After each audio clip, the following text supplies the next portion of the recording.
Hey guys, tonight we're slipping into something damp, ancient, and unusually fertile.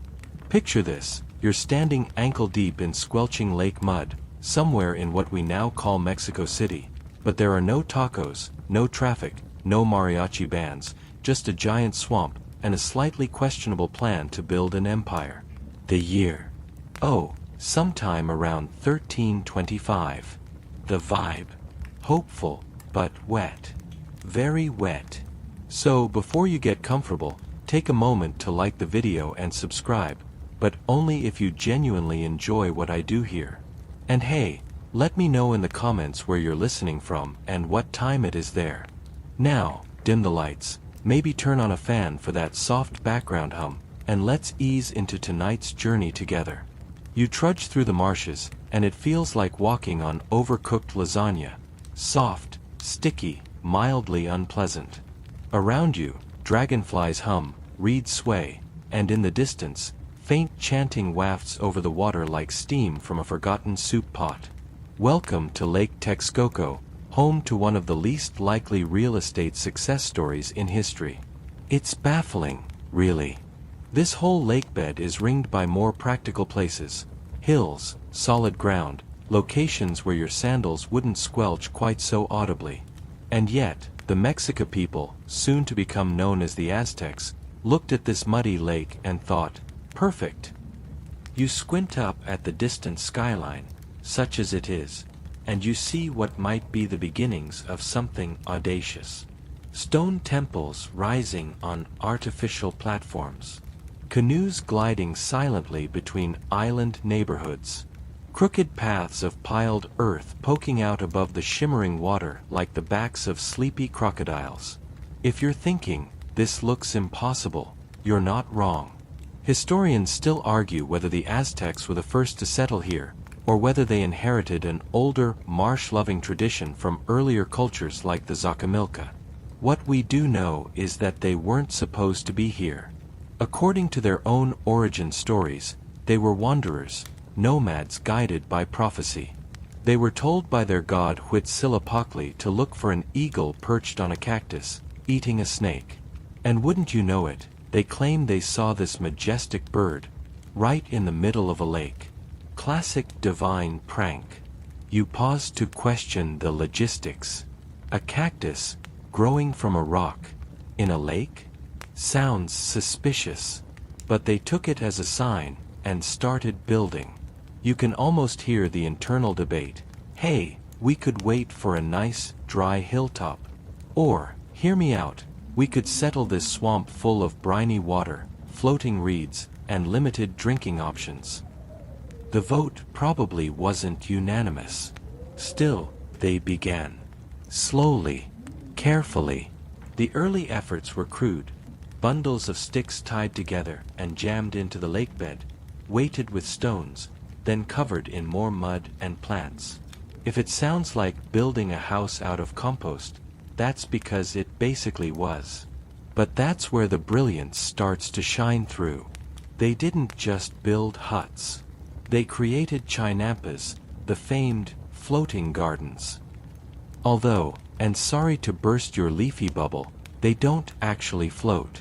They're anchored to the lakebed, which is far less magical, but much more stable.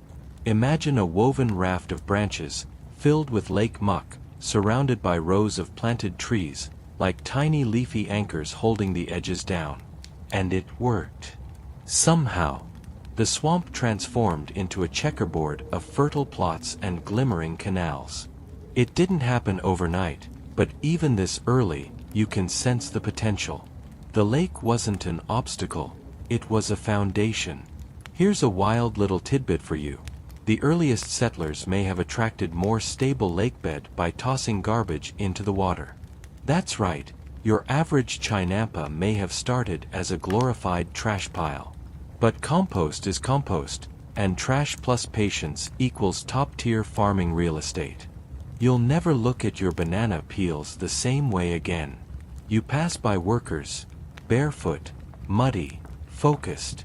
They're hauling baskets of silt, layering reeds, tying up willow branches like it's some kind of underwater basket weaving competition that no one's winning. The air smells of damp earth, freshwater fish, and ambition. There's a quiet rhythm to it. Scoop, dump, stomp, repeat. Everything's done by hand, by canoe, or by sheer stubbornness. There's no wheelbarrow, no oxen, no Aztec Home Depot. Just sheer ingenuity and lots of wet ankles. You begin to see how it all fits together.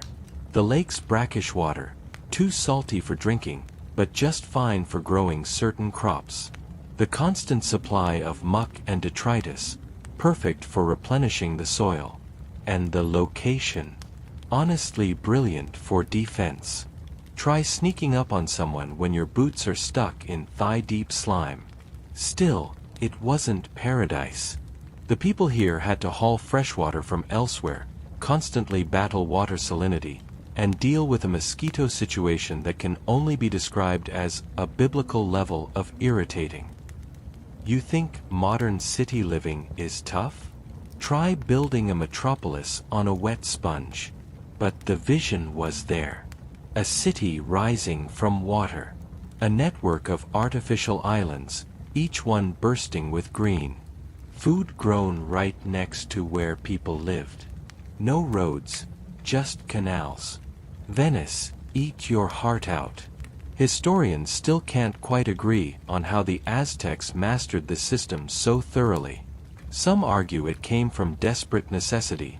Others believe it was a gift from the gods, handed down through ritual and song. Either way, by the time this muddy dream starts taking shape, you're knee-deep in something extraordinary. And as night falls, and torches flicker across the misty water, you get the sense that this isn't just some marshy settlement. This is the early heartbeat of an empire, one that will grow, thrive, and eventually fall, but not before leaving behind a legacy made of reeds, mud, and stubborn brilliance. You wake to the soft creak of wood and the rhythmic splash of paddles against water. The air smells richer now, denser, like someone stirred a pot of earth and water and let it simmer all night. Around you, the lake hums with morning life. Men and women are already waist-deep in the shallows, planting, harvesting, rearranging the world one muddy square at a time. This isn't just a fluke of survival. This is a system. You drift past a team building a new chinampa from scratch, and it's like watching a slow-motion magic trick, equal parts patience, mud, and some serious upper body strength. First come the stakes. Long pointed wooden poles called ahujotes, a type of fast-growing willow tree, are driven deep into the lakebed to frame the perimeter. They won't just mark the borders. In time, they'll grow into living fences, their roots binding the soil and their branches shading the crops. The Aztecs didn't just plant gardens, they planted architecture. Next comes the weave, branches crisscrossed like giant soggy waffles, lashed tight with vines and reeds. On top of that, mud. So much mud. Silt from the lakebed, rich with organic material, mixed with decomposing plants, fish bones, discarded food, and, occasionally, less savory bits. That's right. The Aztecs weren't squeamish. Human and animal waste were often added to the mix, forming the ancient Mesoamerican equivalent of Miracle-Gro. Don't wrinkle your nose just yet. The resulting soil was incredibly fertile. It held moisture during dry spells, drained quickly during floods, and could be replenished endlessly from the lake itself. A single chinampa could produce multiple harvests a year, and once established, it practically farmed itself. Sort of. You still had to weed it, and remud it, and chase off the ducks. There's a rhythm to the work. Bend, scoop, plant, paddle out, load up the canoe with more muck, paddle back. It's not glamorous, but it's hypnotic in a sleepy, low-stakes way. Perfect for an empire that needed to feed a few 100,000 people on a daily basis, give or take a civil war. Historians still debate how these early farmers managed water levels so precisely without pumps or modern tools. Some claim they used clever canal gate systems. Others believe the layout of the lake's naturally rising and falling shores did the heavy lifting. And some, perhaps a bit sleep-deprived, say the lake spirits just knew what to do. What isn't debated is this: the Aztecs turned uninhabitable swamp into productive farmland at a scale that puts most backyard vegetable patches to shame. You can almost hear a smug Chinampa whisper, "Raised beds? Please." It's not just vegetables, though. They planted flowers, vibrant reds, sunny yellows, wild purples, used in rituals, medicine, and the booming Aztec flower economy, which is not a phrase you thought you'd hear tonight. Marigolds were big. Like, spiritually big. They weren't just pretty, they were sacred. You can practically smell their citrusy perfume as you float past a garden thick with color. Then there's the food. Corn, obviously. Or maize, to be precise. The lifeblood of Mesoamerica. It shows up in every form: ground, roasted, fermented, flattened into tortillas, or brewed into something vaguely beer-like but less fun. There's also beans, squash, chilies, tomatoes, amaranth. Basically the contents of a trendy modern diet but grown in a swamp without pesticides. And it wasn't just for the city elite. The Chinampa system allowed even lower-class families to farm their own little plots, passing them down through generations.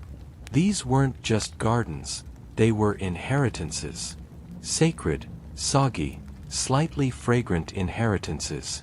Here's your quirky tidbit for the night: some Chinampas weren't even for food.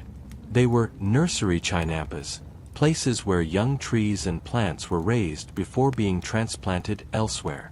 Imagine baby avocado trees bobbing gently in the breeze, waiting for their grown-up forever home. You pass a gardener now, humming softly as he rearranges bundles of reeds, careful not to disturb the frogs perched like sleepy green overseers. His hands are calloused, but his movements are gentle. This isn't just farming. It's stewardship. Each Chinampa is tended like a member of the family. Fed, repaired, protected from wandering livestock or overly ambitious neighbors with paddles. Speaking of neighbors, you start to notice the way the Chinampas are laid out, like a loose city grid, but one that flows with the water. Canals crisscross the lake, forming the ancient equivalent of streets. Families glide past each other in narrow wooden canoes, waving, gossiping, sometimes haggling over corn prices mid-paddle. The city is beginning to wake up now.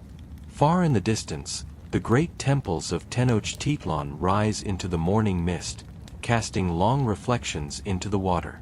The sounds of conch shells and flutes echo faintly, like a memory half-remembered. Priests chant somewhere on the horizon, probably asking the gods for another good harvest or maybe just fewer mosquitoes.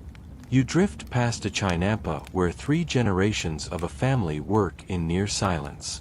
The grandfather rakes mud. The mother plants beans. A child sings softly while scattering flower seeds. There's something timeless in the way they move.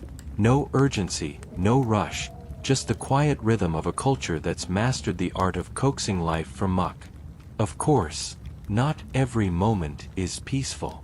The occasional boat collision, a stolen squash, or the legendary Chinampa collapses, when a careless builder skips too many layers and the whole thing sinks like a muddy soufflé. But in general, the system works. It's efficient, sustainable, and beautiful in its own peculiar, swampy way. And as the sun climbs higher and the lake glitters like a bowl of broken mirrors, you realize something unexpected. You're kind of relaxed. Maybe it's the paddling. Maybe it's the flowers. Maybe it's the fact that you haven't checked your phone in over 700 years. Whatever it is, the Chinampas keep floating, not literally, but faithfully, shaping the heart of an empire, one muddy handful at a time. You stretch your arms, crack your back, and ease into the steady, gliding movement of a canoe sliding down a canal that isn't quite natural, but isn't entirely man-made, either. The air is warm, filled with the heady scent of lake water and crushed green stems, and you're heading straight into one of the Aztecs' most ingenious inventions, the chinampa. But here's the part that still trips up the average curious mind. These floating gardens weren't actually floating. Not in the whimsical, lily pad on the water sense. They were more like anchored rafts, built with the express purpose of not floating. A bit of a branding issue, really.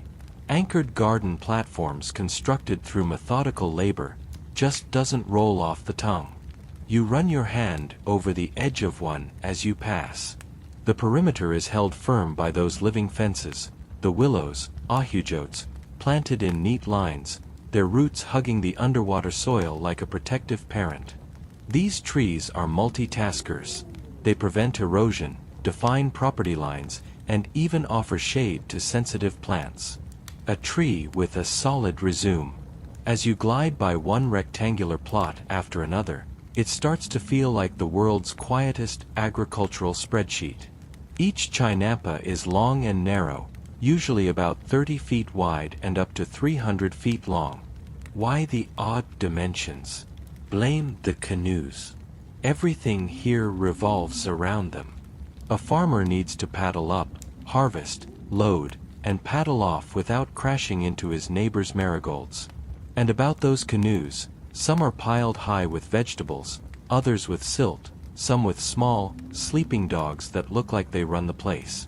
There's a low murmuring of voices across the water, a distant splash here and there, and the lazy buzz of dragonflies skimming the surface. It's peaceful. Suspiciously peaceful. You suspect that if you had to harvest corn all day, every day, your arms would file a formal complaint. But you have to admire the sheer efficiency of it all.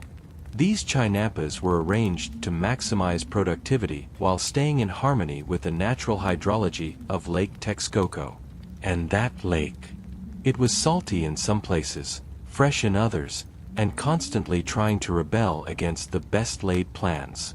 The Aztecs didn't just farm on water, they fought with water. Historians still argue whether the rectangular chinampa layout was a spiritual design, a spatial convenience, or just the result of trying to herd water like it's a lazy llama. Either way, the system worked astonishingly well. And it's more than just farming. You're beginning to notice how these platforms operate like real estate. You float by one that has a tiny hut on it, smoke rising gently from a clay chimney. Another has a shrine, covered in flowers and fruit offerings. A third boasts a suspiciously aggressive goose who clearly thinks he's in charge. Some chinampas were privately owned, passed down through families. Others were shared communally or leased out by the city-state. There were taxes to be paid, inspections to endure, and occasional land disputes settled by paddle duel, or probably just long, grumpy meetings. But despite the logistics, the sheer scale is mind-boggling. At its peak, the chinampa system covered tens of thousands of acres. That's not a few garden boxes. That's a floating quilt of productivity that fed a population rivaling medieval London, all done without tractors, fertilizer brands, or garden hacks from influencers. Here's a little nugget for your sleepy brain to chew on. Many of these islands were created not just with lake mud, but also human hair. That's right. In some cases, hair was mixed into the soil to help bind it or enrich it. And while that sounds like something out of a haunted compost bin, it apparently worked. You wonder if anyone ever ran a shampoo business on the side. You take a moment to watch a farmer crouched at the edge of a chinampa, carefully weeding around a sprouting row of amaranth. His fingers are deft, his movements quiet, like someone performing a sacred task. He dips his hand into the canal, rinses the mud from a root, and flicks it away. Overhead, an egret lands with the grace of a practiced fisherman. And still, beneath all this peace and balance, you can feel the hidden infrastructure. The trenches between chinampas weren't just canals, they were the plumbing system, the transportation network, and sometimes even the refrigerator. People kept fish alive in them until it was time to cook. You know, ancient curbside pickup. There were also water temperature tricks. Some canals were deeper than others, helping moderate the air and soil temperatures, creating mini microclimates. These swamp engineers didn't have thermometers, but they had experience, intuition, and a relationship with the land that modern cities only dream about. Still, not everything was perfect. Algae buildup, floods, droughts, the occasional Chinampa collapse due to weak support, it was a constant balancing act. Add to that the challenge of coordinating labor among a sprawling, growing city, and you realize the Aztecs weren't just gardeners. They were bureaucrats, with mud on their faces. And here's where the second-person part of this little nighttime voyage gets real. Imagine you're assigned your own Chinampa plot. You have a canoe, some seed corn, and a strong suspicion that your neighbor's been stealing your tomatoes. You wake at dawn, paddle out, plant, paddle home, sleep, repeat. It sounds exhausting. But somehow, something about the rhythm of it, the water, the plants, the birds, feels less like toil and more like a song. You rest your paddle on your lap. The sun has climbed a little higher, casting long green shadows across the plots. Frogs croak lazily, insects chirr, and the water reflects it all like a sleepy mirror. You let your eyes close for a moment and think about how much could be built with mud, patience, and a questionable amount of human hair. Your canoe drifts forward, nudging past a clump of reeds as the soft squelch of a paddle dips into the water behind you.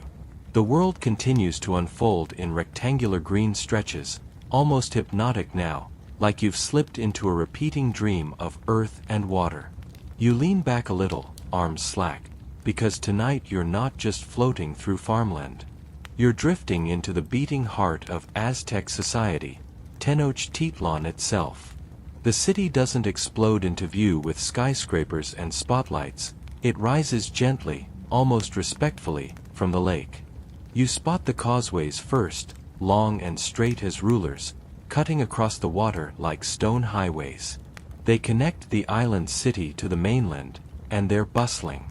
People walk with baskets, nobles glide in litters, and guards with feathered headdresses watch from the edges like sleepy mall cops. As you paddle closer, the water around you narrows. Canals thread between buildings and Chinampas like veins, feeding the city both literally and figuratively.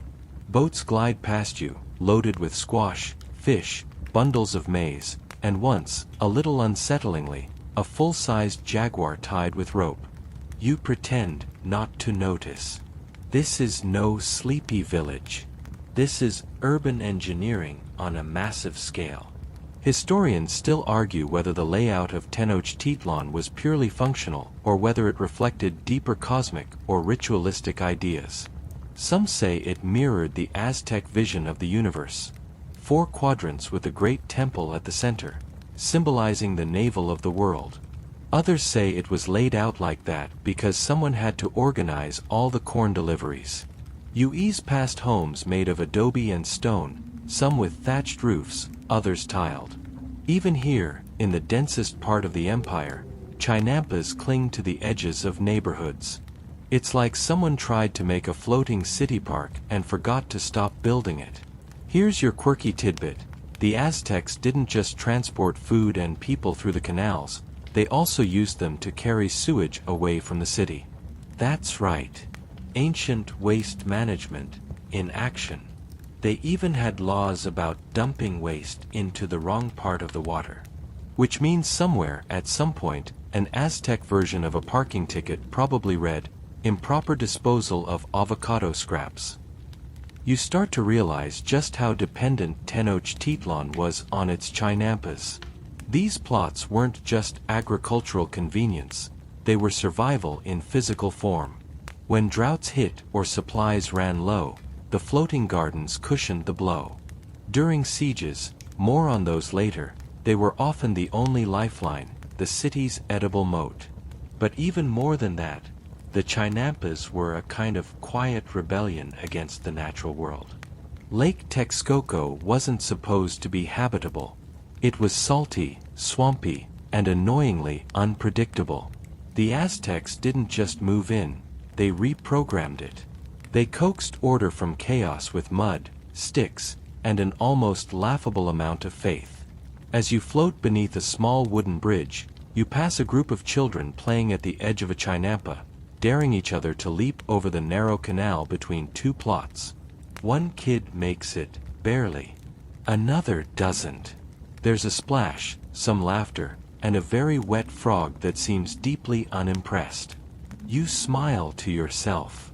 Ancient history has never felt this normal. But there's a darker edge to this verdant paradise.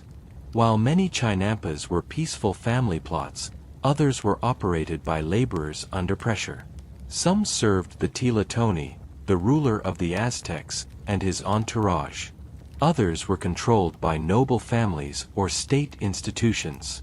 Tribute flowed in from conquered regions, and the best of the produce, juiciest squash, plumpest chilies, often didn't end up in peasant bowls. You see one such state-run chinampa now. Larger, more organized, guarded by watchful men with obsidian-edged spears. The workers move in silence, bent at the waist, too focused, or too exhausted, to chat. These gardens feed temples, elite banquets, and maybe even the sacrifices we won't talk about just yet. You pass on, feeling the weight of that silence settle in your chest. Even so, the city is alive with ritual. Everything here is connected, earth to water, garden to temple, labor to religion. Crops are blessed. Harvests are celebrated.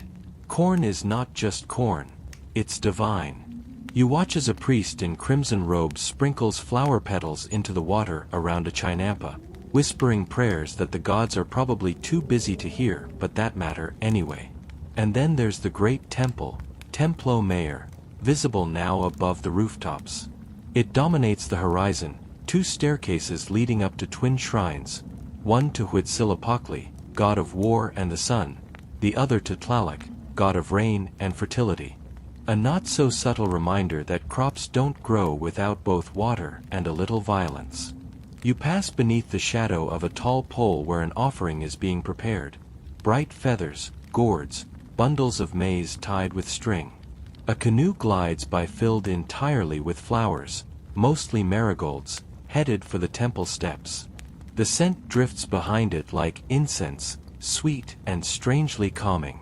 Historians still puzzle over just how coordinated the chinampa system was. Was there a central bureaucracy? Local management? Did farmers just figure it out on their own? Evidence exists for all of the above. Maybe the system thrived not because it was perfectly managed, but because everyone needed it too badly for it to fail. You close your eyes for a moment, the boat rocking gently beneath you. The city murmurs around you. Somewhere, a conch shell sounds, low and haunting. And in this moment, surrounded by the quiet brilliance of a civilization that turned lake water into livelihood, you realize something unsettlingly profound. The Aztecs weren't improvising. They were planning.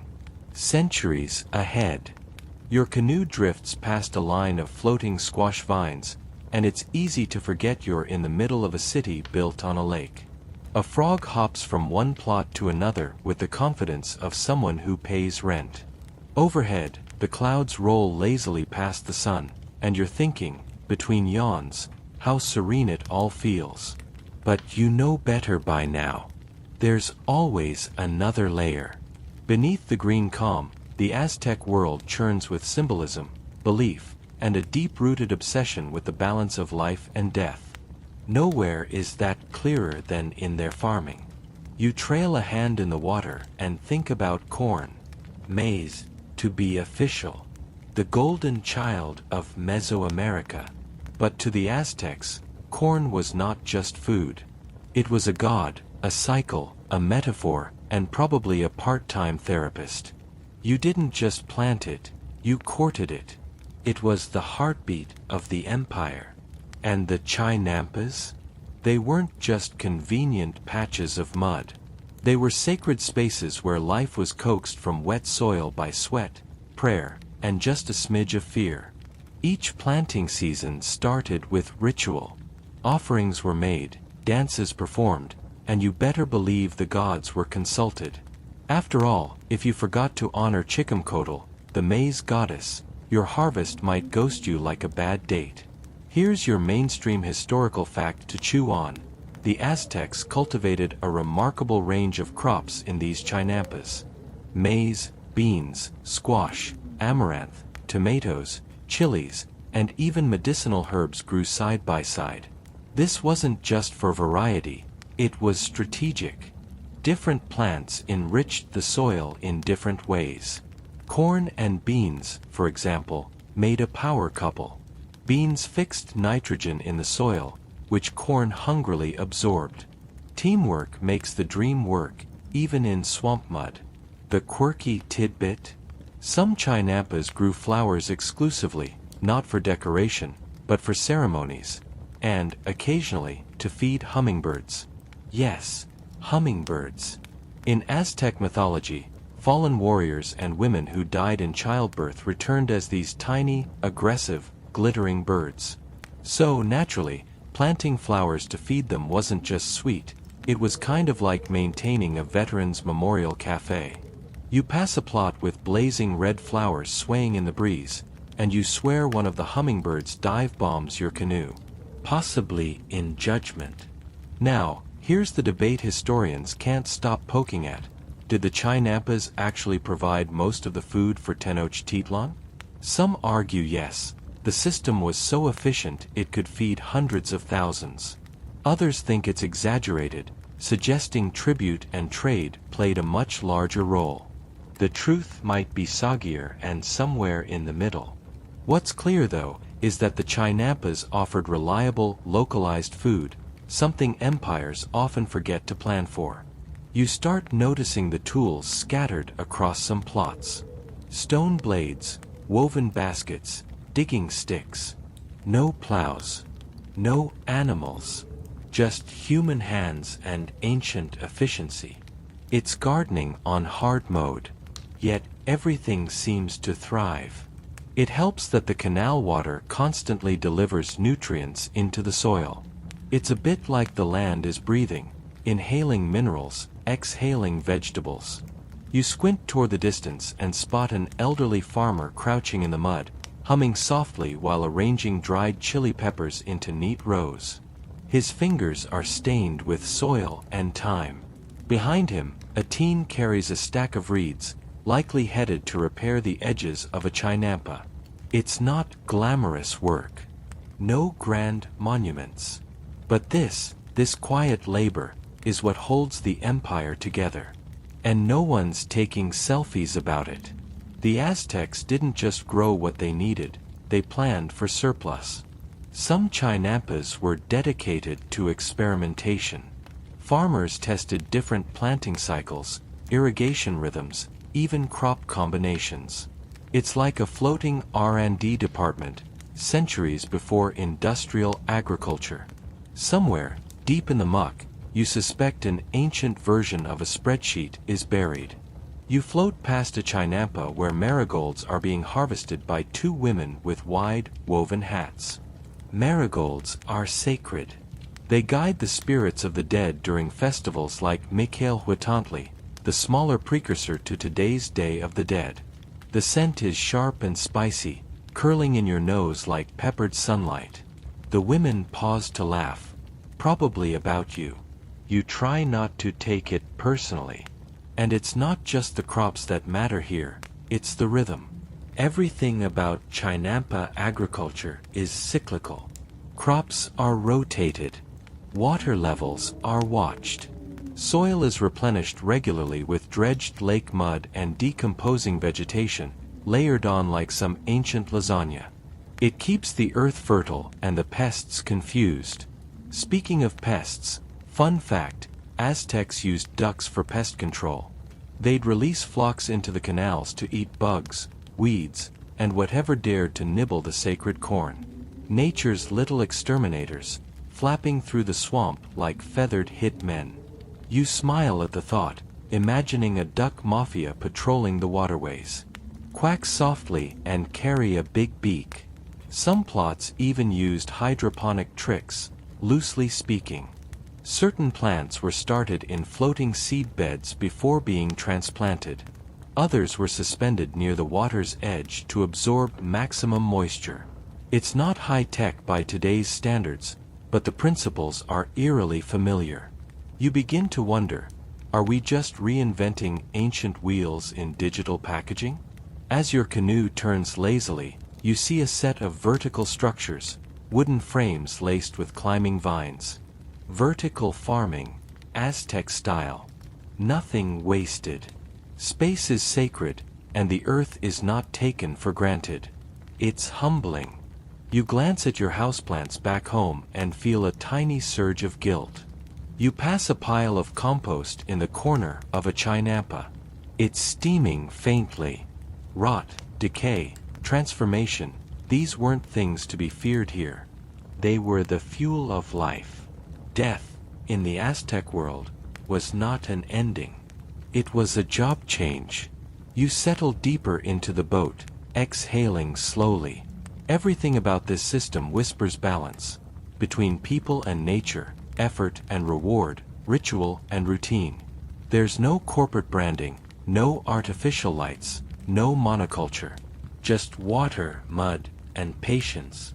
You let your fingers drag along the surface again, tracing a ripple that spreads quietly across centuries. The boat rocks gently as you press forward into the afternoon haze, sun glinting off the canals like shards of broken mirror. A heron wades along the shallows, eyeing you suspiciously, as if you're the one intruding. It's quieter now. Fewer workers, fewer shouts.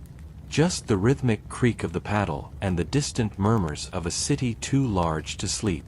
But the chinampas? They never sleep. And neither do the people who depend on them. You float past a family plot, just a modest rectangle of soil, bounded by water and sticks lashed together with twine. There's a boy no older than 10, hoe in hand, swinging with practiced precision. A woman squats nearby, planting rows of seeds with the intensity of someone balancing a checkbook that can't afford mistakes. You're watching history lived, not recorded. And this brings you to one of the stranger truths about Aztec agriculture. It wasn't just who farmed, but how farming fit into the Aztec calendar. Yes, they had a calendar. Two, in fact. Mainstream fact, the Aztecs operated on a pair of intersecting calendars, the Tanalpwali, a 260-day ritual cycle, and the Xiapowali, a 365-day solar calendar. These didn't just tell you when your birthday was. They told you when to plant maize, when to harvest squash, and when to avoid doing anything because the gods were in a bad mood. Agricultural tasks were synced with celestial events. When the sun reached certain positions, planting began. The rising of Venus? Time to check your beans. Lunar eclipses? Maybe skip the tomato transplanting and go make an offering instead. Just to be safe. Now here's your quirky tidbit. 1 month in the Aztec calendar, called Quetzalcoatl, was entirely dedicated to honoring Tlaloc, the rain god, and included children's sacrifices to ensure rainfall. Yes, children.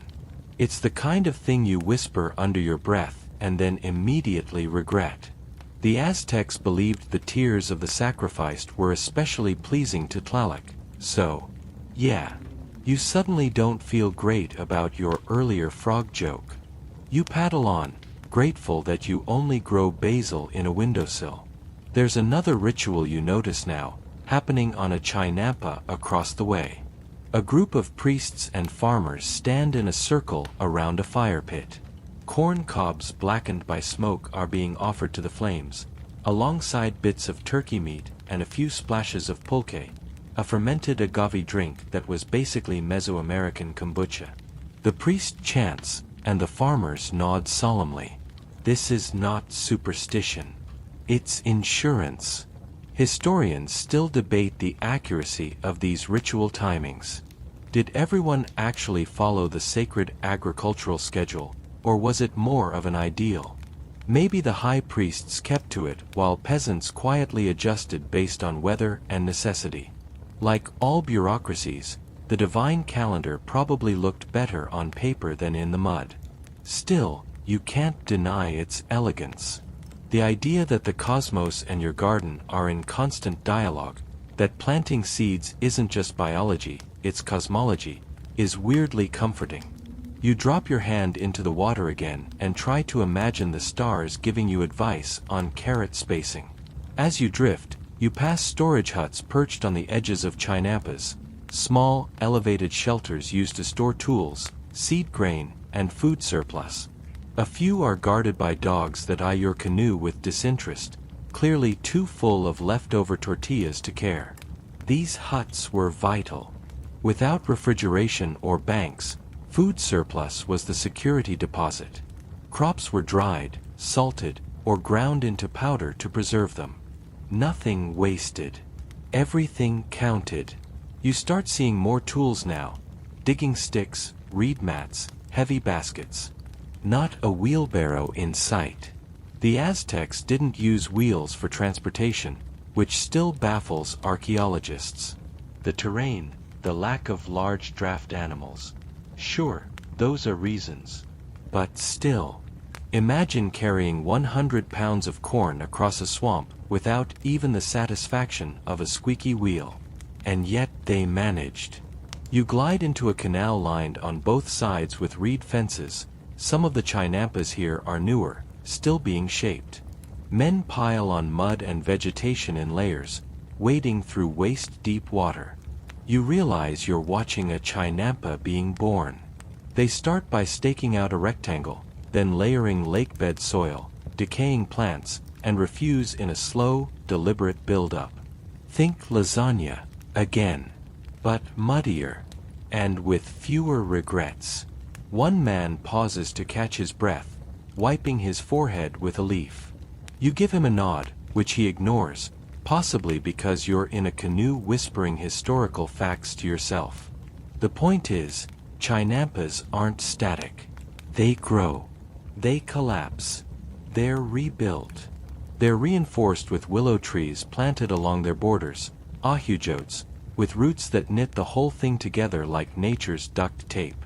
Here's where it gets quietly beautiful. These trees don't just hold the chinampa together.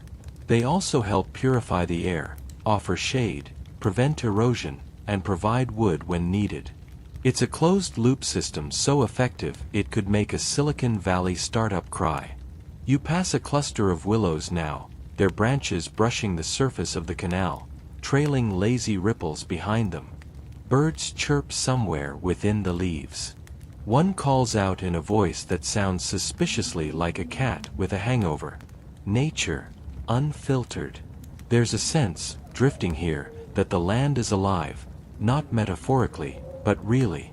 The soil has been tended for generations. The water still remembers the hands that stirred it centuries ago. It's not just farming. It's legacy, layered in compost. You think about that as you coast toward the end of this stretch. The sun dips lower, casting long shadows across the canal. A pair of women in a canoe pass by, trailing marigold petals in their wake.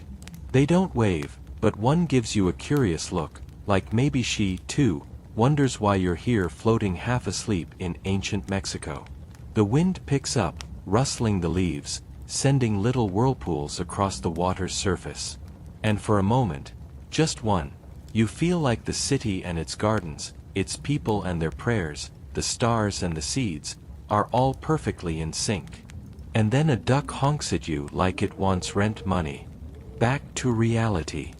You're still floating, the chinampas slowly receding into softer light as the sun dips behind a wall of distant temples. The water reflects orange now, like someone spilled molten marigolds across the lake.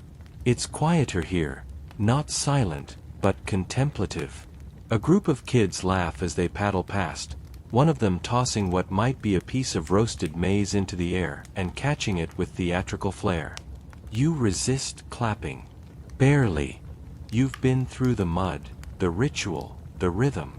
But now you come to something different. The empire doesn't run on vegetables alone. It runs on people. And the Aztec social structure? Oh, it's a casserole of obligation, hierarchy, and just a sprinkle of stress. Let's talk labor. Mainstream historical fact: Chinampa farming was largely done by Massachusetts commoners. They didn't own much, but they could hold land for cultivation, especially if they paid tribute. Some Chinampas were passed down within families. Others were worked communally or even allocated by the state. The emperor might never set foot on a Chinampa, but you can bet his taxes came from them. These workers were the invisible gears in the great Aztec machine. They grew the food, maintained the canals, and paid tribute in maize, chilies, cotton, and cacao.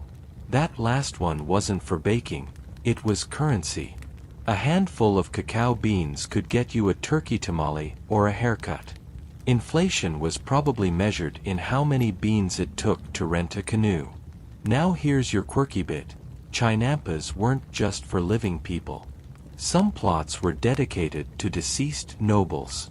Imagine farming a piece of land that technically belonged to a ghost. Offerings were made in their name, harvests blessed on their behalf. You think your landlord's tough?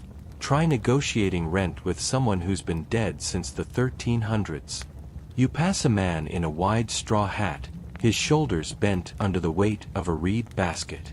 His tunic is patched at the seams, and there's a scar on his ankle from what was probably a farming tool or an overzealous duck. He doesn't look at you, but his pace tells a story. This isn't leisure. It's duty. It wasn't all equal, of course. The nobility, Pippleton, could own large tracts of Chinampa land, sometimes managed from afar. They'd lease it to farmers, often demanding a portion of the yield or services in return. Think medieval landlord, but with better face paint and maybe more jaguar pelts. Historians still argue whether this system was exploitative or simply efficient. Was it oppressive, or did it allow for upward mobility? Some say the tribute demands were crushing. Others believe they provided structure and protection. The truth probably lives somewhere in that foggy gray zone where history likes to camp out. You begin to notice markers, stone stele and carved posts, set between Chinampas. These weren't decorative. They marked property boundaries, legal claims, and tribute obligations. Imagine a floating spreadsheet, one where every row is soaked in lake water and enforced by a priest with a very pointy stick. Of course, not everyone toiled forever. The Aztecs had a class of retirees, elder farmers and warriors who were supported by younger family members. In return, they told stories, offered advice, and presumably gave passive-aggressive commentary on planting rows. You pass one now, an old man sitting cross-legged on a shaded mat, eyes closed, hands folded. He might be napping. He might be communing with a deity. Either way, you let him be. Some Chinampas were farmed by entire Kalpuli, community groups or extended families. These weren't just economic units. They were social networks, religious teams, political factions. You could be born into one, marry into one, or occasionally be absorbed if yours collapsed like an overcooked tamale. A Kalpuli took care of its members. Shared tools. Shared labor. Shared punishment if someone slacked off. You get the sense that if your neighbor saw you sleeping in, your beans might mysteriously vanish the next day. Your boat drifts past a communal cooking area. The smell of roasted chilies stings your nose. A group of women stir thick stews in clay pots, while a boy fans the fire with a wide leaf. Dinner is communal, too. You see tortillas stacked in a cloth-lined basket and maize porridge scooped into bowls. There's laughter here. Despite the work, despite the rigid structure, there's life. And where there's life, there's gossip. People talk. Who watered their Chinampa too little? Who watered it too much? Who brought the best beans to market? who accidentally insulted the maize goddess during planting season and now has an army of aphids. You wonder if there's an Aztec version of a neighborhood Facebook group, except with fewer memes and more hexes. The labor system wasn't just physical. It was spiritual. Working the land was tied to your role in the cosmos. You weren't just feeding mouths. You were maintaining balance between worlds. That sounds dramatic until you remember these people watched the sun rise each day and wondered if their rituals were enough to keep it going. You hear singing now, low, rhythmic, half hymn, half lullaby. A woman in a canoe rows past, her boat heavy with reeds and corn cobs. She doesn't acknowledge you, but her voice echoes off the water like something ancient and private. It reminds you that every movement here is layered. Planting is prayer. Harvest is sacrifice. And paddling across a twilight lake feels like gliding through a dream. You take a long breath. It smells like damp earth and toasted maize. A breeze stirs the reeds. Somewhere, a dog barks exactly once, like it's had enough and is calling it a day. You lean back in the boat, letting your body rock with the current. There's still so much more to uncover: markets, rituals, politics. But for now, the rhythm of labor settles into your bones. Quietly relentless. Sacredly repetitive. A life lived not in grand monuments but in humble, floating gardens, tugged gently by the tide and by tradition. Your boat slides forward, and now the lake narrows. The chinampas are clustered closer together, like neighbors whispering secrets. The paths between them grow tighter, almost claustrophobic. But don't worry, you're not stuck. Not yet. The sun is starting to fade behind the volcanoes, casting long shadows that ripple across the water. As darkness gathers, the work doesn't stop. In fact, it transforms. You've spent hours immersed in agriculture, ritual, and the gentle monotony of lake life labor. But now you reach a very different part of the story, where gardens meet markets. Where the fruits of these floating fields end up: Tlatelolco, the Aztec Empire's grand marketplace. Mainstream historical fact: Tlatelolco wasn't just a farmer's market. It was the economic powerhouse of central Mexico, with tens of thousands of traders gathering daily. Imagine a Costco, a farmer's co-op, a blacksmith's forge, and a ritual shrine all rolled into one. Then multiply it by 100, and subtract air conditioning. You'd think chinampas just produced boring essentials: maize, beans, squash. But no. These plots birthed luxury, too. Vibrant chilies, delicate herbs, amaranth, cacao, even the prized vanilla orchid. And let's not forget flowers. So many flowers. Marigolds, dahlias, and morning glories, bundled with reed twine and sold not just for beauty, but for offerings and ceremonies. Yes, that floating bouquet you passed an hour ago? That was currency with petals. Quirky detail time.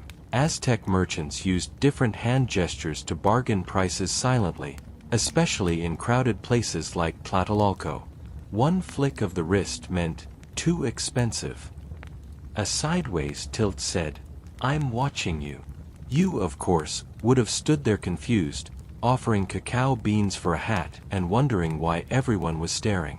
Now, here's a scholarly head-scratcher. Historians still argue whether Tlatelolco operated more like a capitalist free-for-all or a tightly controlled state market. Did traders haggle freely, or were prices regulated by priests or state officials? Evidence suggests some oversight. Inspectors monitored quality, weights, and moral behavior. No cheating, no selling spoiled fish, and absolutely no stealing someone else's frogs. That last one. Probably an unspoken rule. You float through a side canal now that would have led straight into Tenochtitlan. Goods from chinampas loaded into canoes like yours were paddled into the city each day. Picture it: early morning mist rising from the lake, boats piled with tomatoes and flowers and fish, gliding like ghosts toward the massive heart of empire. It's not traffic, it's ritual on water. And oh, the boats. Not just one-man canoes. Large, flat-bottomed acalas, cargo vessels piloted by entire families. Children learning to steer. Mothers organizing bundles.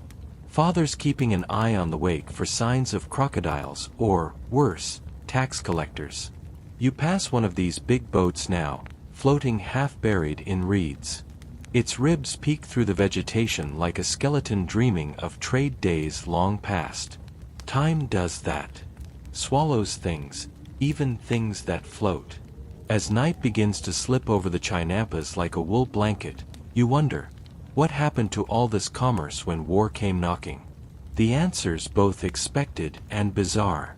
During times of military expansion, Chinampa crops were sometimes redirected to support troops, corn for rations, chilies to preserve meats, cotton to clothe the front lines. The market reflected the empire's priorities. One season you're selling pumpkins, the next you're subsidizing a Jaguar warrior's lunch. The merchants themselves weren't just traders.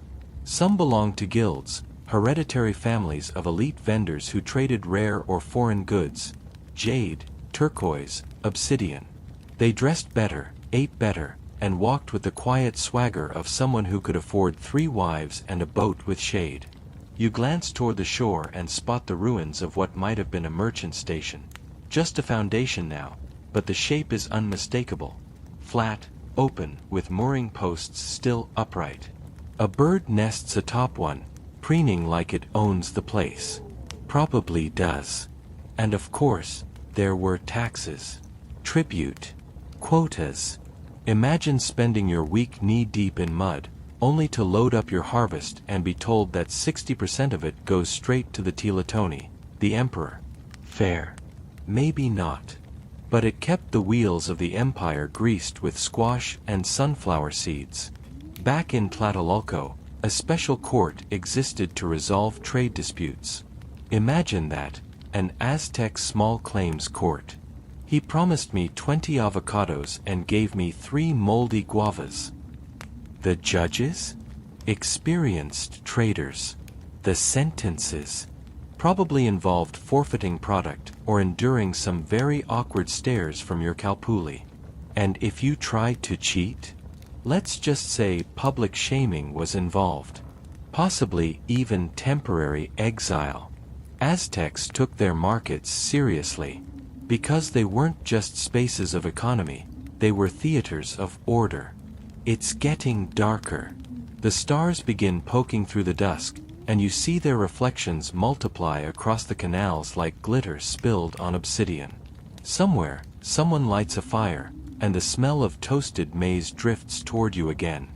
You hear a flute, soft, trembly, like it's trying to remember a song it forgot 1,000 years ago. But not everything about this system was romantic. Markets like Tlatelolco depended on inequality. The laborers on the Chinampas worked hardest, earned the least, and often bore the brunt of unpredictable weather, tribute burdens, or merchant greed. The wealthy hoarded feathers and chocolate. The poor hoarded bean seeds and good luck charms. Still, you feel the pull of it. How this intricate network of gardens, boats, and bartering kept an empire fed, clothed, and spiritually grounded. It wasn't perfect, but it worked. For a time. You drift beneath a low bridge, ducking instinctively, even though no one else is here. You emerge on the other side into a wide open stretch of canal, stars above, stars below. You're weightless. Just a speck of drifting memory among the ghosts of floating gardens and flower merchants and cacao bean accountants. The wind picks up slightly. You adjust your posture. Still here. Still listening. And somewhere deep in the night, the market dreams. Now the stars have fully taken over the sky, a slow parade of ancient glitter tracing silent shapes above the valley. The moon hangs low, fat and indifferent, and your boat glides quietly, guided more by memory than by paddle. You're not asleep yet, but you're certainly drifting. By now, you know that chinampas were more than floating gardens. They were the pulsing green lungs of the Aztec capital, feeding not only the body, but the market, the military, and the social order. But now you reach a layer deeper, where the landscape whispers, and every patch of earth carries a god's breath. Tonight, you wander into cosmology. Mainstream historical fact: the Aztecs didn't separate farming from religion. Every act, planting, harvesting, even scooping mud from the lake, was intertwined with sacred forces. The agricultural calendar followed the ritual calendar. The gods weren't up in the clouds, they were in your squash patch. Each part of the chinampa had meaning. The mud was sacred. The reeds were protectors. The water channels mirrored the Tlalocan, a divine paradise of rain and abundance. You weren't just working the land, you were echoing the structure of the universe, plot by plot, canal by canal. You notice how quiet it's become, like even the frogs are listening now. Quirky fringe detail. Certain chinampas were reserved for priests who specialized in speaking to the maize. They perform rituals with incense, feathers, and sometimes hallucinogenic mushrooms to commune with the spirit of the crops. You think your local garden club's intense? Try one where someone's tripping face while whispering blessings to a tomato. Tonight, you pass a shrine. It rises on a small, dry mound, just high enough to stay above floodwaters. The god depicted here is Tlaloc, the rainbringer. His eyes are wide, goggle-shaped, his fangs curved like sickles. Offerings of flowers, fish bones, and tiny clay frogs litter the ground. A wind stirs the petals. Tlaloc was no gentle cloud sprite. He was moody, powerful, and critical. Too much rain. Crops drowned. Too little. Famine. Too late. Rituals failed. You prayed to Tlaloc the way you'd beg a boss not to schedule you on your birthday. There's still debate among scholars whether these offerings were symbolic or involved actual blood. Some say human sacrifice in the chinampa zones was rare, more centralized in the big temples. Others argue that even the remotest farming plots hosted smaller rituals involving cuts, burns, or animal offerings. The line between superstition and state policy was very, very thin. As your boat drifts past the shrine, a heron lifts off the shore. Its wings stir the water with a soft thump. You watch it rise, impossibly graceful, disappearing into the moon's silver path. And still, there's more. Each crop had a deity, and each deity had needs. Maize was ruled by Sentiatl, a youthful god whose face was often half hidden by corn leaves. Beans, by contrast, were sacred to Chicamcotl, a goddess sometimes depicted holding ears of corn like deadly fans. Farming, in Aztec eyes, wasn't passive. It was combat. Each planting was a fight against chaos. You weren't just growing food, you were pushing back the apocalypse, one squash hill at a time. And then there was Teotl, the old fire god. He was honored at the end of the dry season, his ash-gray figure seated and holding a brazier. Farmers lit fires at the borders of their chinampas, asking him to protect the delicate balance before the rains began. Imagine gently setting a field's edge on fire, not for clearing land, but to honor time itself. The stars shimmer a little more brightly now. You find yourself wondering what kind of myths were told here, in the quiet between planting rows. Maybe about Cipactli, the cosmic crocodile whose body became the world. Or about the 5 suns, ages of time, each ending in disaster, each a lesson in cosmic fragility. You see it now, chinampas not just as gardens, but as stories. Floating books, each line of maize a sentence. Each furrow a prayer. A passing boat, ghostly in the starlight, bears a figure with a tall headdress and a bundle of incense reeds. A priest, perhaps, on their way to a nocturnal ceremony. Or maybe a dream slipping across the water. Either way, you stay quiet. Some visions are best unspoken. Now here's something wild. In some records, it said that farmers would sing to the roots. Specific chants meant to encourage healthy growth. Some of those melodies survive, passed down in fragments by descendants who now grow chilies in backyard pots instead of lake-soaked beds. You wonder, what did they sound like? A lullaby? A prayer? A weather forecast set to rhythm? Historians still argue whether the Aztecs viewed the chinampas primarily as spiritual spaces or if that's a modern romantic projection. Were they sacred farms, or practical ones given a religious paint job? Maybe both. Maybe neither. Maybe when your world ends and begins with a lake, your beliefs grow out of the mud like everything else. A fish jumps in the distance, rippling the glassy surface. For a moment, the water seems to shimmer with possibility, as if time has thinned and you could step out of your boat, back into the past, barefoot and singing to squash. But you don't. You stay still. A breeze rises from the volcanoes, gentle but firm. It smells like dust, wet leaves, and just a hint of fire. The old gods are watching, maybe even listening. You feel small, but not in a bad way. More like included. So you keep floating. Somewhere between the stars and the water, you forget what time it is. You've passed through fields of maize and myth, bargained in ghost markets, and watched gods flicker to life in moonlight. Now your path narrows again. Not in width, but in focus. You lean forward just a little, curious, because what you're drifting into isn't quite Chinampa and not quite temple. It's somewhere in between, a space where architecture meets agriculture. Mainstream historical fact: the Aztecs didn't only grow food in these floating gardens, they integrated Chinampa technology directly into urban design. Around the outskirts of Tenochtitlan and in neighboring cities like Xochimilco and Chalco, canals weren't just for transport, they were the city's skeleton, laced with green ribs. You imagine that now, an entire urban landscape stitched together by water and crops. It's not some far-off utopia, it's ancient urban planning with soil under your nails. The house you see in the distance? It's built into a Chinampa.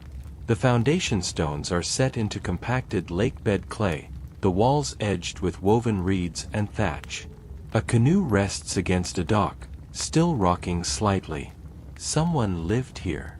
Someone farmed here. And they probably had stronger calves than you do. Quirky architectural tidbit: in some of these homes, floorboards had trapdoors that opened straight into the canal. Drop a fishing line in while sipping your maize beer? Absolutely.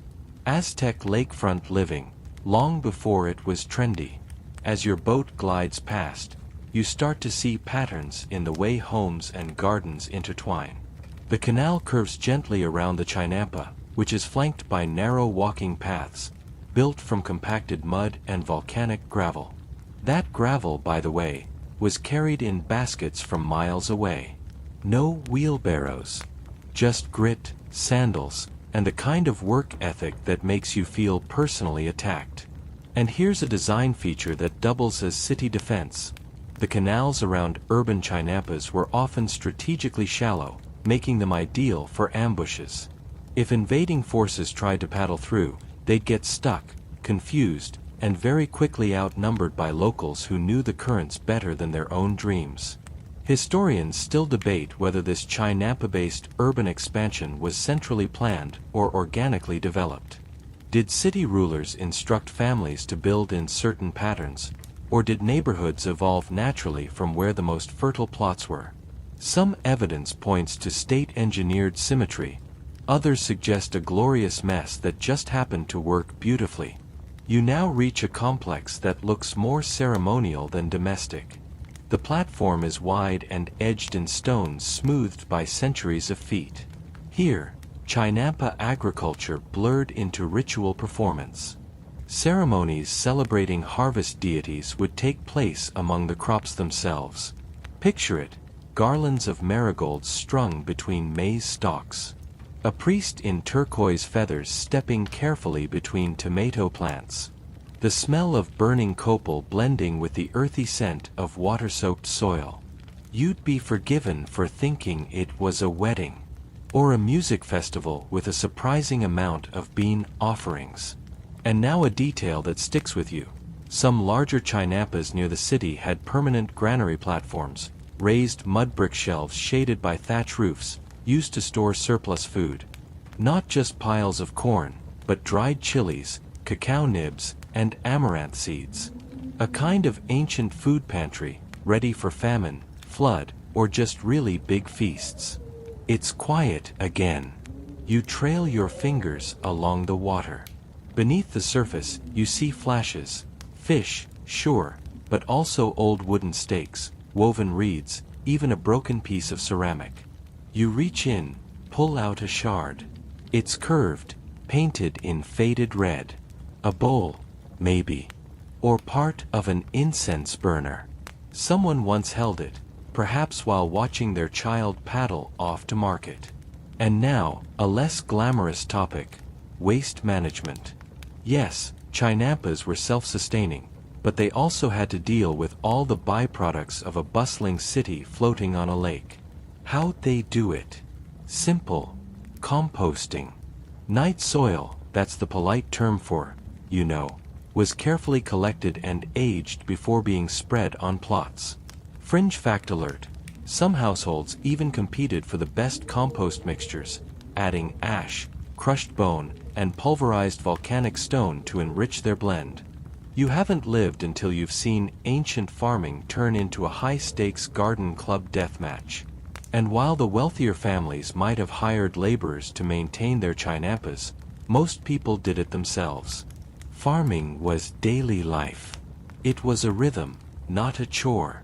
You woke up, fed your dog, greeted your neighbors, and then waded into your field like it was an extension of your own body.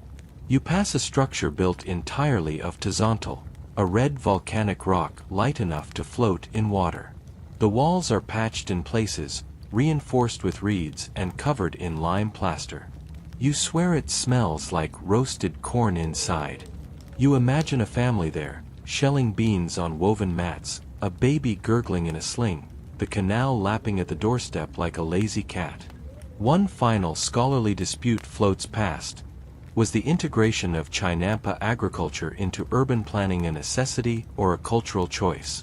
Were they forced by limited space, or did they truly believe that life should be grown, not built? Perhaps it was both. Necessity giving birth to elegance. Survival demanding symmetry. As your boat eases away from the city edge, you look back at the silhouette of the skyline. Not stone towers and neon signs, but sloped thatch roofs, garden terraces, and the soft flicker of ceremonial fires. A metropolis born from mud and imagination. And just for a moment, you feel something click. This isn't a ruin. It's not dead. It's a system that breathes. You shift in your seat, just a little more relaxed now. The water, the houses, the floating gardens, they're all part of the same quiet machine, still humming in the dark, waiting for you to drift further in. Your boat slips back into the open waters, past the reach of the city chinampas, and into an older part of the lake, somewhere more secluded, more timeless. Here, the sky is bigger, the silence deeper, the air heavy with the smell of wet earth and flowering plants. The ancient Aztecs believed that time itself moved in cycles. Not a straight line, but a spiral that curled and looped like the canals you've just traveled. Every harvest echoed an earlier one. Every season, a reflection of the last. Now, you're entering a part of the story that's all about the rhythm of the year. Mainstream historical fact: Aztec agriculture followed two overlapping calendars, one ritual, one solar. The Tanalpwali, a 260-day sacred calendar, told priests when to perform offerings, name children, and schedule ceremonies. The Zayapowali, a 365-day calendar, tracked the seasons, rains, and farming cycles. You imagine trying to coordinate your garden by checking both a farmer's almanac and your horoscope. If the stars said plant, you planted. If they said sacrifice a quail before pruning the chilies, well, time to find a quail. The year was divided into 18 months of 20 days, plus 5 nameless days, called Nemontemi, a kind of cosmic timeout. People avoided working during those 5 days. No planting, no weddings, no big plans. Just stay home and maybe don't tempt fate. You'd love to use that excuse. Sorry, I can't help you move this weekend, it's a bad luck calendar void. Each of the 18 months had a festival tied to agriculture. In Atlaqualo, the water-drinking month, people prayed to Tlaloc for early rains. In Huituzatli, they offered maize cakes and danced in the fields. One month, Okpanitli, featured rituals of sweeping and cleansing the city, symbolically preparing for new growth. Because even the gods liked a good spring cleaning. You notice how this cycle made everything feel connected. You weren't just growing food. You were living inside a story that repeated every year.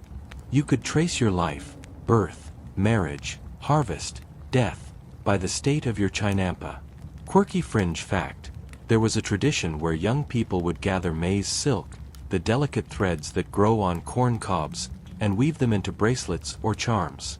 These were thought to encourage good luck in love or ensure fertility in both relationships and crops.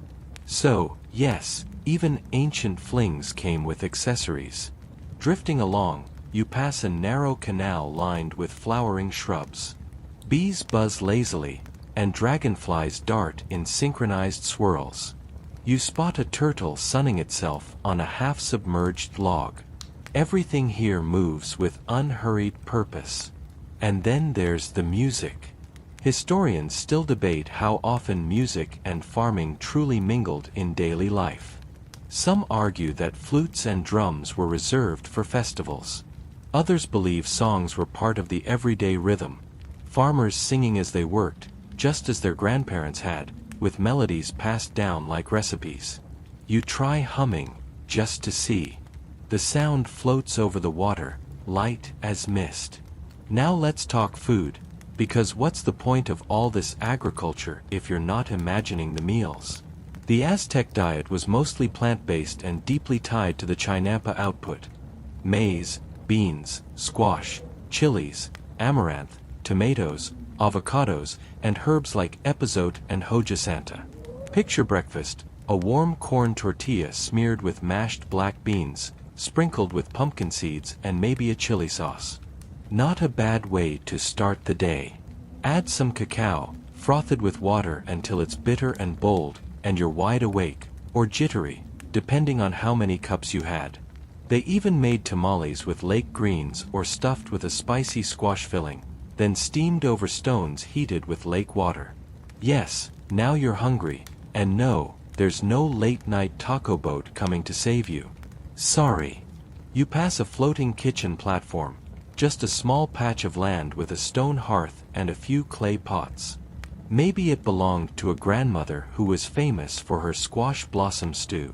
Maybe it's just a daydream anchored to a reed. But what's real is the sound of wind through maize stalks. Soft. Like distant applause. And here's a moment of tension. Despite their advanced farming techniques, the Aztecs faced constant pressure to produce more food. Population growth was rapid. Urban centers ballooned. The chinampas had to be expanded, maintained, and protected, not just from drought, but from political tension. Sometimes, local lords would claim chinampa territory as their own, demanding tribute from farmers who'd been working the same plots for generations. Other times, rival cities would sabotage the canals, blocking water flow to weaken neighbors. Sounds petty, sure, but water control meant power, and power in this landscape was everything. Historians still argue whether these internal agricultural tensions helped accelerate the empire's decline. Were the cracks already showing before the Spanish arrived? Or were these just the normal squabbles of a growing society? It's hard to say, but you can see how the pressure built. Feed the capital. Please the gods. Honor your ancestors. Repair the canal. Fix the canoe. Do it all again next year. It's no wonder that farming, in Aztec culture, wasn't just a chore, it was a sacred duty. And sometimes, a sacrifice. As you reach the end of this quiet stretch, the trees thicken slightly. You catch glimpses of white herons perched like ghosts along the shoreline. The canal here curves softly, like a question. You breathe in cool night air, damp and fragrant. Another cycle, another harvest. And slowly, you begin to understand, the Chinampa wasn't just a garden. It was a promise. That the rains would return. That the maize would rise. That the people would endure, floating between water and sky. The air thickens as you glide deeper into the oldest reaches of the Chinampa networks. Places where even modern maps go fuzzy, where the stories run thicker than the mud beneath your boat. The moonlight slants across the water, and suddenly, it's not just rows of crops you're passing. It's memories. Somewhere in this liminal space, the Aztec people began to layer identity into landscape. Chinampas weren't just farmland or infrastructure. They became extensions of self, heritage plots passed down through generations, sacred as family heirlooms and sometimes even named like children. Mainstream historical fact: Chinampa ownership was typically hereditary. Families cultivated the same plots for generations, with land passed primarily through the male line, but not always. In some cases, women inherited Chinampas and managed production themselves, especially if widowed or childless. They didn't just inherit plants, they inherited the responsibility to feed their people. You picture that, a middle-aged woman, elbow-deep in water, adjusting seedlings by hand, muttering about the weather and her lazy brother who only shows up on festival days. Some things really don't change, do they? Quirky fringe tidbit: certain Chinampas were rumored to be haunted, yes, haunted. If a family suffered a series of crop failures or illnesses, they might blame a restless spirit in the mud.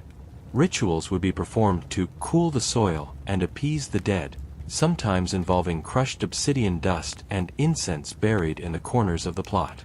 A ghostly pest control, if you will. But not all inherited Chinampas were burdens. In fact, many families saw them as a measure of success. The more efficient your plot, the more respected your household. Some even experimented with customized planting patterns to make their crops grow in decorative shapes, like spirals or glyphs visible from elevated walkways or nearby temples. Was it agricultural pride? Or were they just flexing on the neighbors? You'll never know. You pass a set of particularly lush Chinampas, thick with maize and sunflowers, their edges so well tended they look like trimmed hedges in a royal garden. These belonged to noble families. Yes, even the Aztec upper class had their own private floating gardens. These were less about survival and more about showing off. Think of them as the Aztec equivalent of having a rooftop herb garden you don't actually use. Historians still debate whether these elite Chinampas were worked by hired laborers or gifted retainers. Some accounts suggest that nobles rewarded loyal warriors or priests with small plots as symbols of honor. Others imply that the nobles just watched, like influencers taking selfies in front of other people's sweat. And here's the oddest visual you'll see tonight. Near the outskirts of Xochimilco, there are still Chinampas today where scarecrows are dressed like 1980s businessmen. Yep. Suit, tie, the whole thing. It's a modern touch layered onto an ancient technique, but it's oddly fitting. Just another reminder that the Chinampa system didn't disappear. It adapted. The boat glides past a plot growing medicinal plants, yerba santa, marigold, wormseed, and aloe. These weren't just for curing colds. They were tools of ritual and war. Some were used to purify bodies before ceremonies, others brewed into tonics for warriors before battle. Open scholarly debate time. Were certain chinampas designated strictly for ceremonial crops? Or were all plots mixed use, with a little maize here, a little magic herb there? Archaeologists argue over soil samples, pollen residues, and historical records that sometimes contradict each other. You lean back, feeling the boat rock with the water, and your gaze lifts to the stars again. For the Aztecs, the heavens weren't distant. They were deeply connected to the chinampas. Venus, whom they called Tlahuizcalpantecutli, the Lord of the Dawn, was often used to predict agricultural timing. His rising was seen as a warning, a portent of struggle, a reminder to plant wisely and sacrifice appropriately. And yes, that meant more than just your time. Some chinampas had small altars built at their edges, mud brick platforms where offerings were left for deities like Chicamcotl, goddess of agriculture. Gifts of maize, tamales, pulque, sometimes animals, sometimes more. Let's just say you'd really want your crops to grow well after that. But here's something unexpectedly sweet. During the Tlacaxiphualisli festival, children would decorate the edges of family chinampas with garlands and painted gourds. A kind of spring carnival, floating on water. It wasn't all blood and omens. Sometimes, it was just kids laughing, splashing each other, and chasing ducks through the reeds. You look down at the water, and for a moment, it reflects a different you. Maybe you're not just a tired listener on a bedtime drift. Maybe you're someone's ancestor, tilling mud under the morning sun, whispering stories to your maize stalks, hoping this year's harvest is strong enough to carry your name forward. Because more than anything, that's what these gardens held: memory. You didn't just grow crops. You grew stories. Proof that your family was here. That they endured. You pass another chinampa, this one neglected, overgrown with moss and vines. But the structure is still there. Barely. Beneath the roots, the foundation stakes still hold. The mud still hums. The system still remembers. And now, the wind changes slightly. A cooler current. A shift. You're nearing the edge of something. Not the end, but a turning. Just beyond the reeds, the canal narrows again. You can't see where it leads, but the air is full of promise. Maybe more chinampas. Maybe something stranger. But you know now, wherever the water goes, the story will follow. The night deepens, and you glide through a bottleneck in the reeds, narrow enough that your elbows graze wet leaves if you're not careful. It feels like slipping between worlds, out of cultivated calm and into something wilder, looser, more chaotic. The structured elegance of the chinampas gives way to tangled growth and forgotten places. Somewhere back in time, this part of the lake was reclaimed by nature. Crops gave way to willows, platforms crumbled, and the wooden stakes that once held the garden grids in place now lean like old bones. But still, you feel something here. A hum, like a distant memory that refuses to fade. Here lies the edge of the known Aztec world, the last functioning chinampas before the empire stretched into more hostile territory, both physically and politically. You're floating near the historical boundary between nourishment and conquest. Mainstream historical fact: the Aztecs, despite their agricultural brilliance, couldn't rely on chinampas alone. As the empire grew and annexed more territories, they depended heavily on tribute from conquered peoples. Tribute that included food, feathers, obsidian, salt, and yes, even crops like maize and beans. So while chinampas fed the heart of Tenochtitlan, the body of the empire demanded more. You had these verdant floating gardens right in the capital, but still, not enough. Every new city-state brought with it new quotas. And with quotas came resentment. Quirky fringe tidbit. One such tribute item was axolotls. Yes, those smiling, squishy, water-dwelling salamanders that never grow up. They were prized as delicacies, believed to have regenerative powers, and were farmed in the canals. Imagine being an amphibian tax payment. No thank you. Historians still argue whether this reliance on tribute economies weakened the Aztecs' agricultural innovation. Did they stop improving the Chinampa system because they leaned too hard on foreign tribute? Or was it just a necessary supplement to feed a booming population? Either way, the balance was delicate, and eventually, it tipped. You push through a stand of lilies and find yourself in a broader basin. One where the moonlight stretches wide and flat, turning the water into polished obsidian. It's beautiful, but there's a quiet tension here, too. This is where stories fray at the edges, where maps fade, where memory turns myth. You've reached the Chinampa frontier. This was the outer zone, where experimental farming happened, where those without prime plots were pushed to try new layouts, new crops, new techniques. Think of it as the R&D department of Aztec agriculture. If you wanted to try floating gourds or watercress or some strange new bean your uncle swore was a superfood, this is where you'd do it. The stakes were higher, figuratively and literally.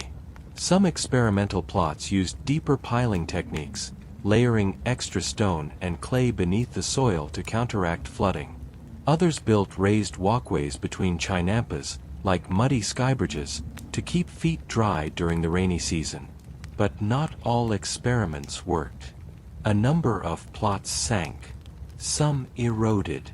Others were abandoned mid-harvest due to shifting water currents. And some were simply too remote to defend. There's an old story, more whispered than written, about a Chinampa so fertile that its squash vines grew over neighboring plots, creeping into canoes and stealing sandals from sleeping farmers. The vine was eventually cut down with obsidian blades, and buried in 4 directions to keep it from returning. Whether it's true or not, it tells you something. The Aztecs feared nature's power even in their own inventions. You pass one abandoned plot now. Long grass sways where maize should grow. In the center sits a small shrine, tilted, half-sunk, its clay face worn smooth by time. A carved spiral marks its surface. Perhaps it once honored the rain, or the earth, or the people who tried, and failed, to build here. Because that's part of the story too. The failures. The forgotten gardens. Not every Chinampa was a triumph. Some were lessons. And like most lessons, they cost something. Still, even out here in the wilder zones, the logic of the Chinampa holds. Build from what you have. Use mud. Use stone. Use plants. Use memory. You spot an old canoe half submerged near the bank. Its sides are mossy. Something's nesting inside, a bird, maybe. The boat isn't going anywhere. But it's still here, like everything else, waiting. Now, about the water. Mainstream historians have long praised the Aztecs for their lake management, dikes, sluices, aqueducts, and water filtration systems. But the further from the capital you go, the more this water management turns from science into sorcery. Fringe tidbit. Some Chinamperos believed you could speak to the water. Not metaphorically, literally. That the lakes had moods. That still water meant calm spirits, and ripples without wind meant a god was passing by. Some even sang to the canals before planting, to wake the mud and stir nutrients into the roots. Were they right? Were they just poetic? You don't know. But the water does seem to shimmer differently when you speak to it. You whisper, just to test it. It answers with a breeze. The frontier taught farmers to respect chaos. It was a place where you might grow 4 harvests in a year, or none at all.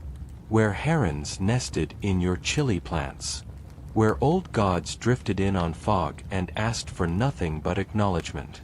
You feel the pull of the capital again, far behind you now, but still humming like a heartbeat. This was the outer edge, yes, but it was still tethered to everything else.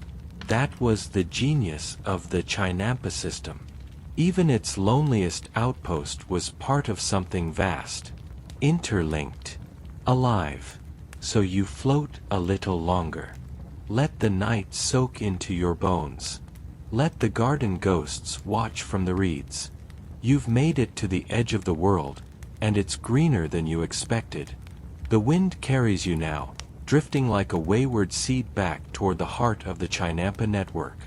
You've left the wild frontier behind, those forgotten edges where gardens gave way to legend, and return now to the places where order, tradition, and deeply rooted rituals once ruled the soil. The moon hangs lower, softer, and the water reflects its fading silver in quiet, lazy ripples. You're passing familiar markers now, plants you've seen before, but now they feel different. Like coming back to your childhood room after years away. The same, but not quite. You glide past a stretch of Chinampas that were once reserved for the ritual calendar. Plots synchronized to sacred festivals, each sowing and harvest mapped to the Aztec 260-day Tonalpwali cycle. Yes, even farming had astrology. Mainstream historical fact, the Aztecs maintained two interlocking calendars, one solar, 365 days, and one ritual, 260 days.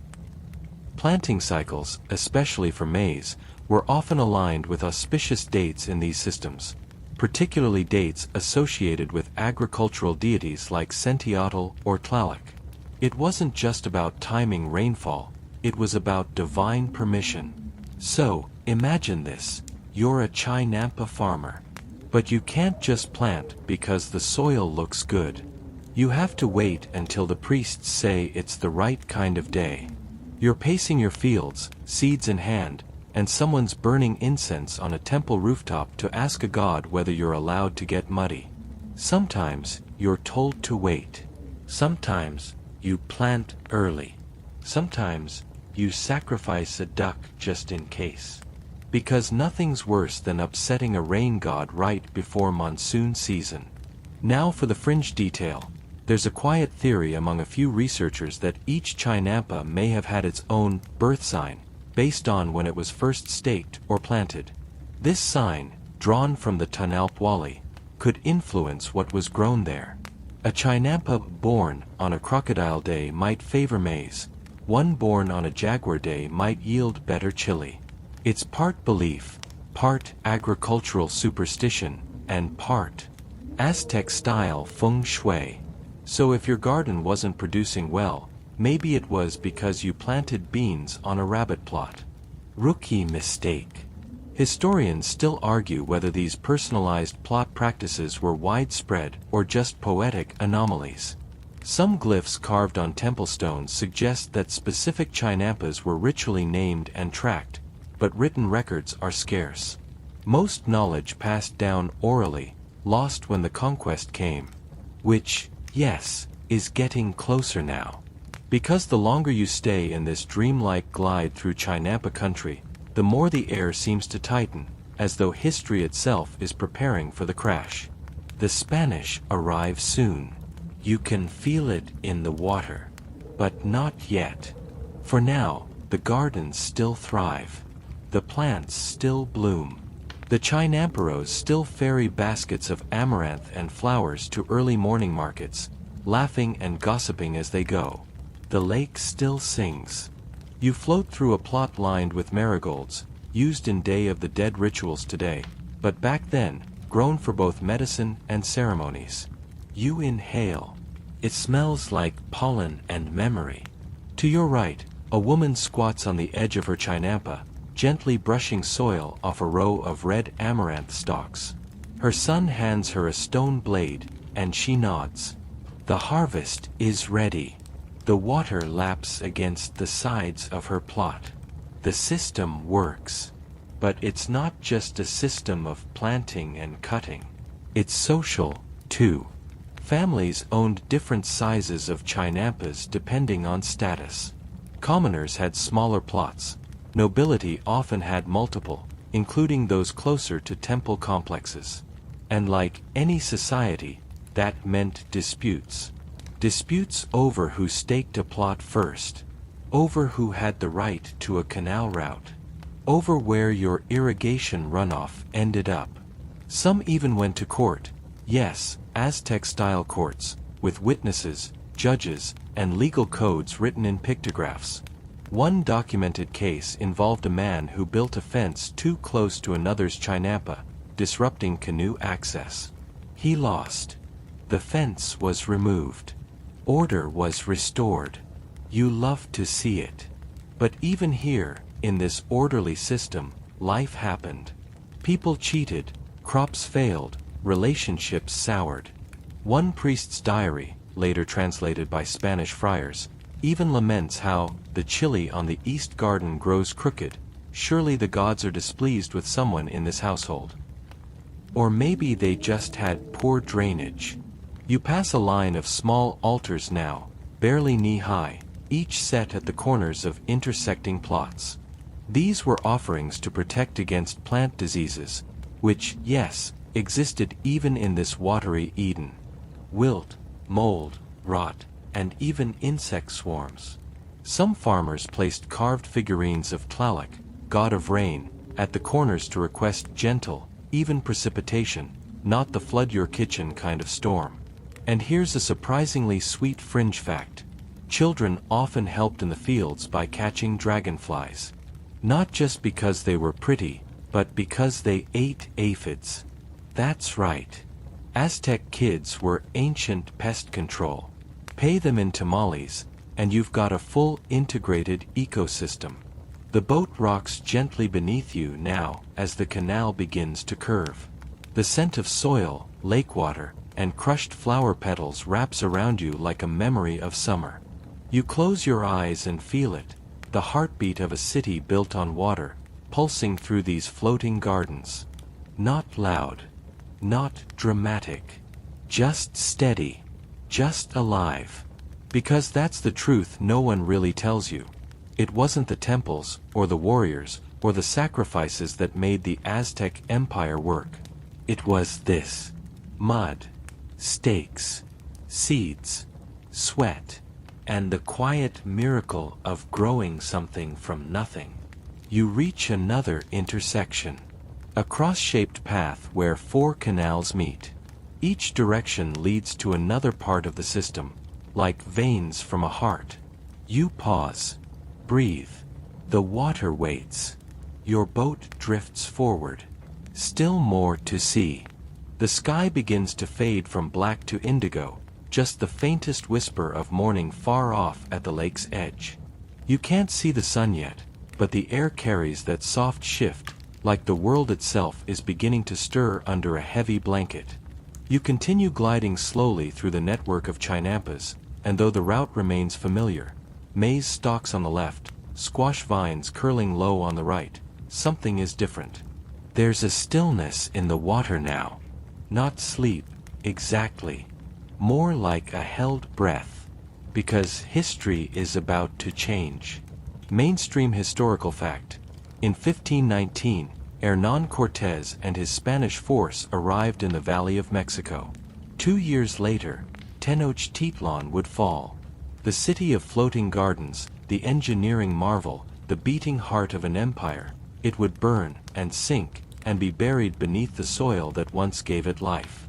You're floating through a place that is about to disappear. But not quite yet. First, the Aztecs would fight.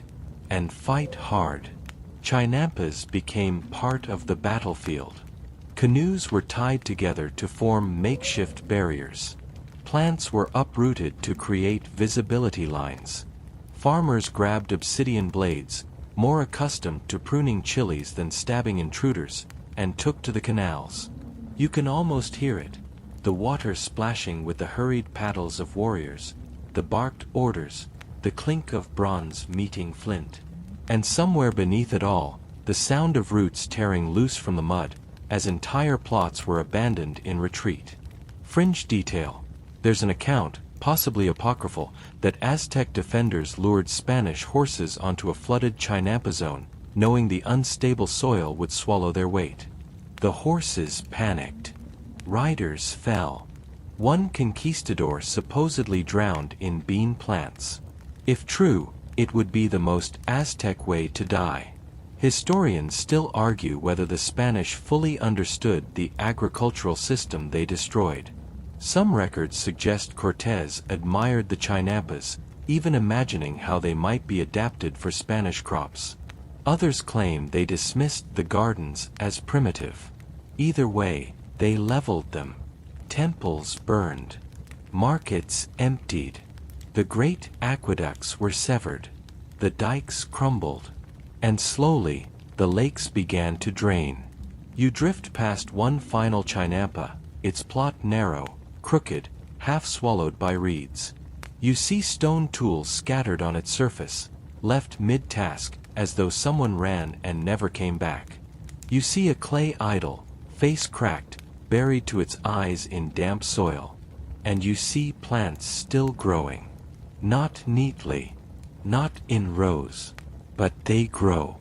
Vines and flowers tangled in messy rebellion. Nature refusing to be erased. Because, and this might be the most peaceful twist of all, the Chinampas never truly died. After the fall of Tenochtitlan, survivors returned to the lake. Not everyone fled. Some indigenous farmers kept tending the soil. Quietly, carefully, without fanfare. The Spanish eventually recognized the agricultural value of Chinampas and allowed limited use in colonial Mexico. Generations passed. The city changed names, changed rulers, changed religions. But the gardens, they stayed. In fact, some of them still exist today. Down in Xochimilco, a borough of modern-day Mexico City, you can still ride a painted boat past floating plots of flowers, vegetables, and herbs. You can still see the old wooden stakes poking out of the water like ribs of a sleeping giant. Tourists laugh and eat churros. Mariachi bands drift by on party barges. But underneath that, beneath the music, beneath the laughter, there's something else. A memory. The ghost of a lake that once fed an empire. You float now in silence. The last curve of canal opens wide before you, and the city looms again, distant and golden on the horizon. You see the sun rising behind it. You see temples still intact, canoes gliding in elegant symmetry, birds darting overhead. It's not real, not anymore. But for this moment, drifting at the edge of dream and dawn, you let yourself believe. The air is warm.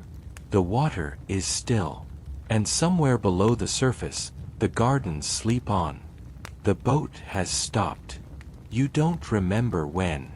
You're just here now, surrounded by silence. The gardens you traveled through, so vivid only moments ago, now blur at the edges of your memory, like mist lifting from a lake at sunrise. The Chinampas, the canals, the whisper of leaves against water. All of it begins to soften, stretch, and fade. You breathe in deeply, letting your chest rise and fall like the gentle lap of waves on a muddy shore. The world moves slower now. Softer. Every sound muffled by sleep, every thought a little rounder, a little further away. The birds in the distance have quieted. The sun hasn't quite touched your face yet. The shadows are long, and the breeze is warm, and the boat you rest in feels safe. You've wandered through gardens built on water, crossed time like a dream, watched empires rise and fall, all from the comfort of a drifting seat. And though the canals are quiet now, their story stays with you. Roots don't forget. And maybe, just maybe, part of you is still floating. So let your shoulders drop. Let your eyelids fall. There's nothing left to learn tonight. No more empires to visit. No more soil to touch. Just the slow, steady rhythm of a garden that's always growing. Good night.